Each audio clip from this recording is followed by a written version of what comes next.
नमस्कार, मानस मिश्रा न्यूज़ 24/7 में आप सभी का बहुत बहुत स्वागत करता हूं। बड़ी खबर आ रही है सुप्रीम कोर्ट से, जहां सुप्रीम कोर्ट के कॉलेजियम को लेकर के एक बार वकीलों ने मोर्चा खोल दिया है। वकीलें मोर्चा क्यों खोला है? क्योंकि कर्नाटक हाई कोर्ट के 4 जजों का ट्रांसफर किया जाता है। उन 4 जजों का ट्रांसफर को लेकर के, जहां अब तक बता दें आपको, कॉलेजियम को लेकर के सुप्रीम कोर्ट और जो है हमारी सरकार के बीच, केंद्र सरकार के बीच में काफी कुछ बहसम बहसी, गर्मा गर्म बहस और कई चीजें देखने को मिली। पूर्व कानून मंत्री किरण रिजिजू से लेकर के अब तक जितनी बार हुआ है केंद्र सरकार के बीच में काफी कुछ देखने को मिला, जहां तक ये कहा गया कि कॉलेजियम सिस्टम को खत्म करके अब नई प्रणाली, जैसे एनजेएसी लाई गई थी 2015 में, उस प्रकार की कोई प्रणाली लाई जाए। लेकिन सबके बीच में ये सब चल ही रहा था कि आखिरकार खुद कोर्ट में ही ये पूरा तरह से मामला शुरू हो गया और एक गुत्थम गुत्थी शुरू हो गया। और अब की बार खुद वकीलों ने क्या 4 ट्रांसफर का बड़ा मोर्चा क्या खोला है? क्या है आखिरकार ये पूरा का पूरा मामला, और क्यों वकील साहब लोग जज के इस फैसले को, इस कॉलेजियम के साथ 4 जजों का ट्रांसफर होता है, उस पर पत्र के जरिए एक मोर्चा खोलते हैं, आपको दिखाएंगे। अनुरोध करेंगे पूरी वीडियो देखिएगा और वीडियो के कमेंट बॉक्स में अपनी प्रतिक्रिया और राय जरूर दीजिएगा, और वीडियो को जितना हो सके अपने हित मित्रों तक पहुंचा दीजिए। अब चलते बढ़ते हैं खबर की तरफ। क्या है पूरी की पूरी खबर, आपको बता दें। कॉलेजियम को लेकर के, जिस प्रकार से हमने कहा, कॉलेजियम को लेकर के कई ऐसे सवाल खड़े होते हैं जो बार बार सवाल खड़े होते हैं, लेकिन इन सबके बीच में जो मैं आपको बताने जा रहा हूं, वो आज इसका सबसे बड़ा कच्चा चिट्ठा न्यायपालिका का खुलेगा। तो हम सबूत साक्ष्य सौंपेंगे, और सबूत साक्ष्य हम अपने नहीं देंगे। पूर्व chief justice of India D Y Chandrachud, जी हां, डीवाई चंद्रचूड़ ने खुद अपने इंटरव्यू में इस बारे में खुलासा किया कि आखिरकार कोर्ट में फोरम शॉपिंग कैसे होती है। अब आप शायद ये नया टर्म सुन रहे हैं, फोरम शॉपिंग। फोरम शॉपिंग से तो बहुत कुछ समझ में आ जाएगा, वही शॉपिंग है जो आप शॉपिंग करते हैं, लेकिन यहां पर फोरम शॉपिंग होती है। तो आपको दिखाने जा रहे हैं कि आखिरकार पूरा का पूरा मामला क्या है, क्या उसका कनेक्शन फोरम शॉपिंग से है, उसका पूरा उदाहरण भी देंगे, और क्यों आखिरकार ये विरोध हो रहा है 4 जजों के ट्रांसफर का, क्या कॉलेजियम में खामियां है। इन सभी सवालों का जवाब आपको इस वीडियो में मिलने जा रहा है। आप सभी से अनुरोध करेंगे, इस वीडियो को लाइक करेगा, शेयर करेगा, कमेंट बॉक्स में अपनी प्रतिक्रिया जरूर दीजिएगा, और जितना हो सके अपने हित मित्रों को ये वीडियो दिखा दीजिए, बता दीजिए, शेयर कर दीजिए। अब बढ़ते हैं पूरी की पूरी खबर की तरफ। जैसा कि मैंने कहा, आपको बताया कि अभी तक हमने एक चीज सुनते थे कि कॉलेजियम को लेकर के माननीय सुप्रीम कोर्ट और केंद्र सरकार के बीच में गुत्थम गुत्था होती थी, और ये आरोप प्रत्यारोप लगाते थे। सुप्रीम कोर्ट कॉलेजियम कहता था कि हम फाइलें भेजते हैं, केंद्र सरकार उसको अटकाती है। केंद्र सरकार कहती है कि कॉलेजियम की प्रणाली सही नहीं है, हम एनजेएसी 2015 में लेकर आए थे, लेकिन उसको ध्वस्त कर दिया गया, और अब ये कॉलेजियम 4-5 जजों की एसी कमरों में बैठकर मनमानी है। इस तरह के आरोप प्रत्यारोप हम देखते रहते थे। लेकिन अब की बार जो आरोप प्रत्यारोप नहीं, अब की बार बाकायदा लिखित रूप से कर्नाटक में 4 वकीलों का ट्रांसफर होता है, माफ कीजिएगा 4 जजों का ट्रांसफर होता है कर्नाटक हाई कोर्ट से। उन चारों जजों को देश के 4 हिस्सों में भेजा जाता है, मतलब एक जगह उनका ट्रांसफर नहीं होता है। जब वकीलों तक ये बात पहुंचती है तो वकील साहब लोग, उनका बार एसोसिएशन एक पत्र लिखता है और कहता है कि ये जो कुछ हुआ है इससे हमारे कर्नाटक हाई कोर्ट, देखिए वकील सीधे तौर पर जज से नहीं भिड़ सकते, क्योंकि वकील को उनके अंडर में ही काम करना है। सुप्रीम कोर्ट से वो सीधे तौर पर नहीं भिड़ सकते, इसलिए वो पत्र के जरिए अपने गुस्से को जाहिर करते हैं।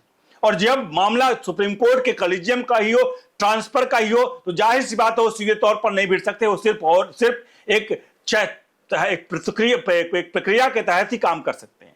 इसलिए कर्नाटक स्टेट बार जो कॉर्पोरेशन है, उन्होंने पत्र लिखा कि ये जो 4 जज हैं, इनके जाने से हमारे देश जो हाईकोर्ट की पूरी की पूरी व्यवस्था चरमरा जाएगी। अब इन सबके बीच में ये पत्र पहुंचता है और मामले की शुरुआत होती है। अब मामले की शुरुआत होती है, इसमें 2 पक्ष हैं। एक तो कॉलेजियम क्या गलत है, दूसरा क्या वकील साहब लोगों की 4 जजों से ज्यादा सेटिंग थी, इसलिए वकील के बार एसोसिएशन जो है वो उन वकीलों, माफ कीजिएगा, जजों से ज्यादा सेटिंग थी कि वो लोग उन 4 जजों की वापसी के लिए पूरा पत्र लिख रहे हैं, मोर्चा खोल रहे हैं।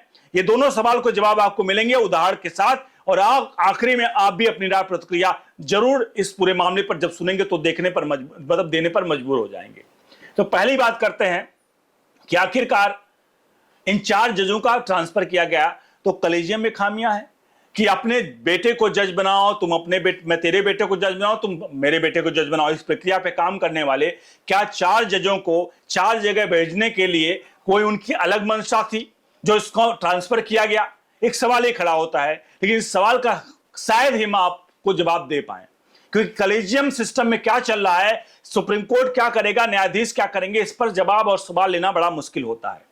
लेकिन दूसरा एंगल हम अगर बात करते हैं, दूसरा एंगल है वकीलों के एंगल से।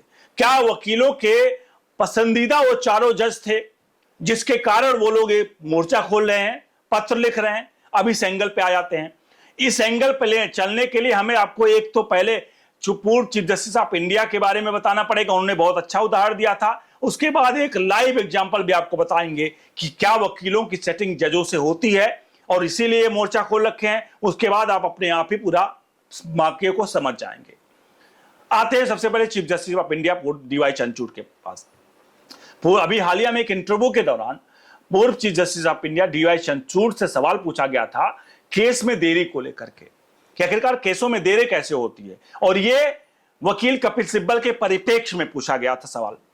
तो इस पर जवाब देते हुए पूर्व chief justice of India DY Chandrachud ने कहा, उन्होंने कहा देखिए, अगर आप इसमें जज को जिम्मेदार मानते हैं किसी केस को लेकर के, देरी को लेकर के, तो उन्होंने एक टर्म्स का प्रयोग किया, फोरम शॉपिंग। आप भी गूगल पर जाकर हमारी बातों पर पूरी तरह से मत सहमत होइएगा। फोरम शॉपिंग लिखिएगा गूगल में कि फोरम शॉपिंग क्या होती है, अपने आप गूगल बता देगा फोरम शॉपिंग क्या होता है।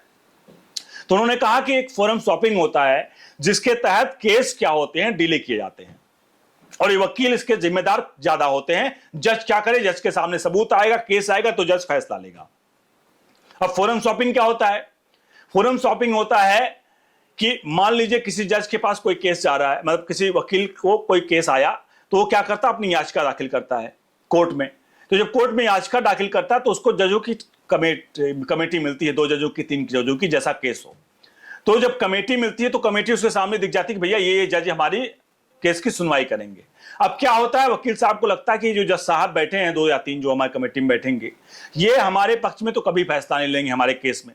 तो वो क्या करते हैं, अपनी याचिका को वापस लेते हैं, ये बताकर कि मेरी याचिका में कोई खामी है, हम इस याचिका को दोबारा इसमें रेक्टिफाई करके हम दोबारा से यहां पर फिर से लेकर आएंगे।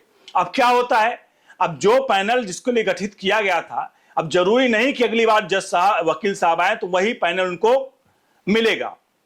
तो क्या करते हैं वकील साहब लोग, अगली बार आते हैं और अगली बार अपनी शायद सेटिंग करके आते हैं। उसके लिए सेटिंग के मतलब बता दें, अभी हालिया में दिल्ली हाई कोर्ट के जज के यहां से पैसे बरामद हुए हैं। वो पैसे कैसे आए थे, क्या फोरम शॉपिंग के जरिए ही डील होती थी, ये भी आप समझिएगा। मैंने सिर्फ आपको हिंट दिया, आप समझ जाइए क्या मतलब इसका है। तो फिर क्या करता है जज, जो वकील है, वो अपने हिसाब से फिर से याचिका लेकर, जब याचिका लेकर आता है, फिर अपने हिसाब से क्या जजों की सेटिंग करता है, और यहीं पे शुरू हो जाती है फोरम शॉपिंग। इसी को कहते हैं फोरम शॉपिंग, कि अपने मनमाना जज उनको मिल जाता है। अब इसका एक लाइव एग्जांपल उदाहरण बता देते हैं। अब तक तो हमने सिर्फ एक थ्योरेटिकल बातें बताई, हमें थोड़ा पीछे जाना पड़ेगा, 1 साल पीछे, 1-1.5 साल पीछे। याद करिए जब अरविंद केजरीवाल की गिरफ्तारी हुई थी, रात 9:30 बजे उनकी गिरफ्तारी 9, 9:30 बजे होती है। खबर आती है मीडिया में कि अरविंद केजरीवाल सुबह सुप्रीम कोर्ट जाएंगे और वहां याचिका डाल के अपनी जमानत याचिका पर उनको वहां से करेंगे। उसके वकील होते अभिषेक मनु सिंघवी। फिर रात को 9:30 बजे खबर आती है, 9, 9:30 बजे, सुबह 10:30 बजे होते हैं, और इस बात की मोहर लग जाती है कि हाँ, अरविंद केजरीवाल सुप्रीम कोर्ट पहुंच चुके हैं। अब वो उनकी 11:30 बजे सुनवाई को लिस्टिंग किया गया है। लेकिन जैसे 10:30 बजे खबर आती है, महज 10 या 15 मिनट में एक खबर और आती है कि अब अरविंद केजरीवाल सुप्रीम कोर्ट का कुछ भले किया था, लेकिन अब सुप्रीम कोर्ट ना जाकर के वो लोअर कोर्ट यानी राउंड जमुना कोर्ट जाएंगे, यानी कि वो वहां से पलटी मार लेते हैं। अब सोचिए, इतने बड़े वकील अभिषेक मनु सिंघवी, 9:30 बजे रात को फैसला लिया जाता है कि वो सुप्रीम कोर्ट जाते हैं, लेकिन 10:30 बजे मामला लिस्टिंग हो जाता है। उसके 10-15 मिनट बाद ही ऐसा क्या होता है कि वो तुरंत राउंड जमुना कोर्ट उछाल मार देते हैं। यानी कि जो जज साहब उस टीम में बैठे थे वो शायद उनके हिसाब से नहीं थे। यानी यहां पर फोरम शॉपिंग का प्रक्रिया खेल शुरू हो गया था। अब आप सोचेंगे कि आखिर फोरम शॉपिंग का जब खेल शुरू ही हो गया था तो क्यों नहीं दूसरे जज को मिला करके वहां पर फिर से उसी में याचिका सुनवाई हुई। अब उसके पीछे का कारण सुन लीजिए। असल में सुप्रीम कोर्ट सबसे हायर कोर्ट होता है। अगर वहां पर कोई फैसला सुना दिया जाता है तो जो भी अभियुक्त होता है उसके पास ऑप्शन नहीं बचता है। और दूसरी बात यह थी कि अगर केजरीवाल उस समय, क्योंकि एक कमेटी बन गई थी, दोबारा से याचिका दाखिल करते, फिर से कमेटी बनाई जाती, तो उसमें वक्त लगता। अब ऐसे में क्योंकि हाई प्रोफाइल केस था, अगर लोअर कोर्ट जाता तो लोअर कोर्ट तुरंत सुनवाई कर लेता, और लोअर कोर्ट में शायद सेटिंग भी, क्योंकि टाइम मिल गया था तो शायद सेटिंग भी हो जाती। तो इसलिए वो पलटी मार करके दोनों केस थे, एक तो सुप्रीम कोर्ट से उन्हें फैसला मिलता तो झटका लगता और ऊपर कहीं किसी को कोर्ट में नहीं आ सकते थे, और दूसरा फोरम शॉपिंग इतनी जल्दी नहीं कामयाब होती, इसलिए वो लोअर कोर्ट में चले गए। अब आप खुद समझ जाइए कि chief justice of India D Y Chandrachud जो पूर्व थे, उन्होंने क्यों फोरम शॉपिंग का जिक्र किया, और हमने यहाँ फोरम शॉपिंग का जिक्र इस कर्नाटक हाईकोर्ट के वकीलों को परिपक्ष में क्यों किया, यह आपको समझना पड़ेगा। अब आते हैं कर्नाटक हाईकोर्ट के मामले पर। तो से अब जहां 4 जजों को लेकर के कर्नाटक हाईकोर्ट के बार एसोसिएशन ने, साफ तौर पे स्टेट बार एसोसिएशन ने पत्र लिखा चीफ जस्टिस ऑफ इंडिया को कि 4 जज बहुत कर्तव्य निष्ठावान, फलाना ढमका, बहुत बड़े अंग्रेजी के शब्द लिखे गए उनके मतलब वीर गाथा में, और कहा कि भाई ये लोग अगर चले गए तो कर्नाटक हाईकोर्ट का पूरा बंटाढार हो जाएगा, और इनको वापस करिए, और पत्र लिखा, रिक्वेस्ट किया। अब इस पूरे मामले पर अभी तक प्रतिक्रिया, उनको चीजों को मतलब रद्द किया जाएगा, उनकी जो ट्रांसफर है, या उसको रिटेन किया जाएगा, इसको लेकर अभी तक कोई खबर नहीं आई है कि उनके साथ क्या होगा। लेकिन एक बात तो तय है कि इन 4 जजों के ट्रांसफर से कहीं ना कहीं कुछ तो जरूर खेल है कि आखिरकार एक कोर्ट से अगर जजों का ट्रांसफर होता है तो वकीलों को उससे क्या लेना देना है। वकील अपना केस लेकर आते हैं, कोई भी जज सामने आए उनको तो अगर देखा जाए तो सबूत के बिना पर जज साहब फैसला लेते हैं। तो वहां पर जज राम बैठे हो, श्याम बैठे हो, अब्दुल बैठे हो, हमीद बैठे हो, जॉन बैठे हो, रॉबर्ट बैठे हो, कोई बैठे हो, उससे कोई फर्क नहीं पड़ता है, क्योंकि जज साहब तो सबूतों के बिना पर फैसला लेते हैं। ऐसे में यह कहना कि जज साहब एक्सपीरियंस थे, उनका ट्रांसफर कर दिया जा रहा है, यह कहीं ना कहीं एक बड़ा सवाल खड़ा करता है। तो इस सवालों का आपको लग रहा होगा कि मैं इसमें दोनों में क्लियरिटी नहीं दे पा रहा हूं, मैं आपको कॉलेजियम पर भी सही तरीके से जवाब नहीं दे पा रहा हूं, मैं आपको वकीलों को लेकर, फोरम शॉपिंग को लेकर भी सही तरीके से जवाब नहीं दे पा रहा हूं। साहब इसका जवाब कोई नहीं दे सकता। भारत सरकार से पूछ लीजिए, वो भी इस बात का सवाल नहीं दे सकती। आरटीआई के जरिए पूछ लीजिए, वैसे भी आरटीआई के दायरे में नहीं आते हैं वकील साहब, जज साहब लोग, तो उससे भी आपको जवाब नहीं मिलना, यानी इसका जवाब नहीं मिल सकता है। और कोई भी व्यक्ति इसका गोल मोल ही जवाब देगा, कोई भी इसका डाटा क्लियर जवाब नहीं देगा कि ये फोरम शॉपिंग का नतीजा है या कॉलेजियम का नतीजा है। फिलहाल आप इस पूरे मामले पर अपनी राय प्रतिक्रिया जरूर रखिए, वीडियो को लाइक शेयर जरूर करिए, इस वीडियो को जितना हो सके अपने हितों तक पहुंचा दीजिए। बने रहिए ओनली न्यूज 24/7 के साथ। और हाँ, अगर वीडियो को अब तक लाइक नहीं किया तो लाइक करिए, और जितना हो सके मैंने कहा ना अपने हित मित्रों तक पहुंच जाइए, सब्सक्राइब करिए, बेल आइकॉन प्रेस करिए। बहुत बहुत धन्यवाद।